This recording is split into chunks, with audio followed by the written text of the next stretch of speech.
गढ़ी Hasan पीपीएमपी doctor Sorab Khan सरकी गढ़ी हसन भुट्टा गढ़ी main road जे हलंदड़ तरक्याती कम जो पीपीएमपी डॉक्टर सोराब खान सरकी जी विजिट दौरान सिटी न्यूज़ से ख़सूसी ॻाल्हि ॿोल ऐं पीपीएमपी सोराब खान सरकी सिटी न्यूज़ से ॻाल्हाईंदे चयो त मुंहिंजे बाबा सरदार हाजी वाहिद बख्श खान सरकी 1993 ईस्वी में जॾहिं हिन तक जो एमपीए हुयो त उन वक्त ही रोड मंजूर करायो हो ऐं ही रोड असांजे इलाइक़नि में वॾो रोड आहे ऐं ही रोड सिंध तोड़े बलूचिस्तान के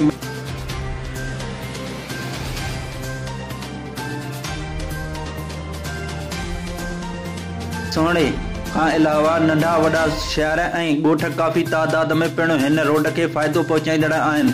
हुन वधीक चयो त आउं शुक्रगुज़ार आहियां पाकिस्तान पीपल्स पार्टी चेयरमैन बिलावल भुट्टो ज़रदारी ऐं वज़ीर आला सिंध सैयद मुराद अली शाह जो जंहिं ही रोड मूंखे ॾिनो ऐं अवाम जी सहूलियत फराहम कई।